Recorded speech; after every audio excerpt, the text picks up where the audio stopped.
ರಾಮಕೃಷ್ಣರಲ್ಲಿ ಒಂದಾಗಿಟ್ಟಿರ್ತಾರೆ. ಈ ಈ ಮಧ್ಯೆ ರಾಮಕೃಷ್ಣರು ಒಮ್ಮೆ ಕಮಾರ ಘಾಟಿಯ ದೇವಸ್ಥಾನಕ್ಕೆ ಭೇಟಿ ಇದ್ದಾರೆ. ಇಲ್ಲಿನ ಪೂಜಾದಿಗಳನ್ನು ವೀಕ್ಷಿಸಿ ಅತ್ಯಾನಂದರಾದರು.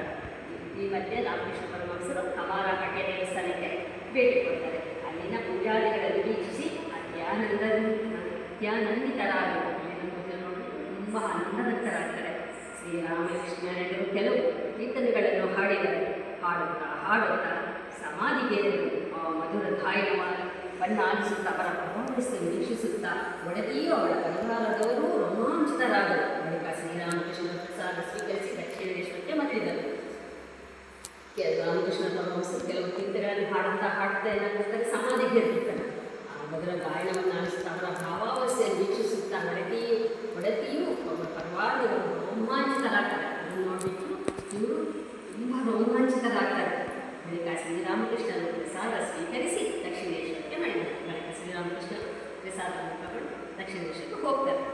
ಅಘೋರಮಣಿ ದೇವಿ ಈ ಶ್ರೀರಾಮಕೃಷ್ಣರ ಬಳಿಗೆ ಬರಲಾರಂಭಿಸಿ 4-5 ತಿಂಗಳಾಗಿರಬಹುದು. ಈ ಅವಧಿಯಲ್ಲಿ ಅವರ ಮೇಲಿನ ಆಕೆಯ ಭಕ್ತಿ ವಾತ್ಸಲ್ಯ ದಿನೇ ಹೆಚ್ಚಾಗುತ್ತಿದೆ. ಈಗ ಅಘೋರಮಣಿ 4 ತಿಂಗಳಿಂದ ಬರ್ತಿದ್ದಾರೆ. ಈ ಅವಧಿಯಲ್ಲಿ ಅವರ ಮೇಲಿನ ಭಕ್ತಿ ವಾತ್ಸಲ್ಯ ದಿನೇ ಹೆಚ್ಚಾಗ್ತಾ ಹೋಗುತ್ತೆ. ಅಘೋರಮಣಿಗೆ ಅವಳೊಳಗೆ ಒಂದು ಹೊಸ ಚೈತನ್ಯದ ಸಂಚಾರವಾದಂತಿದೆ. ಅವರೊಳಗೆ ಒಂದು ಹೊಸ ಚೈತನ್ಯದ ಸಂಚಾರವಾಗ್ತಾರಾಗಿ ಬಂದಿರುತ್ತೆ ಅವರಿಗೆ. ಆದರೆ ಅದರ ನಿಜ ಸ್ವರೂಪವನ್ನು ಅವರೊಡನೆ ತನ್ನ ಬಾಂಧವ್ಯವಿರುತ್ತದೆ ಎಂಬುದನ್ನು ಸ್ಪಷ್ಟ ಕಲ್ಪನೆ ಅವಳಿಗೆ ಇನ್ನೂ ಆಗಿಲ್ಲ. ಆದ್ದರಿಂದ ಅವರಿಗೆ ರಾಮಕೃಷ್ಣರೊಡನೆ ಇರುವ ಅವರ ಬಾಂಧವ್ಯವಿರುತ್ತದೆ ಅಂತ ಇನ್ನೂ ಸ್ಪಷ್ಟವಾಗಿ ಅರ್ಥ ಆಗಿರಲ್ಲ. ಕಲ್ಪನೆಯು ಇನ್ನೂ ಆಗಿರಲ್ಲ. 1885 ವಸಂತ ಕಾಲ.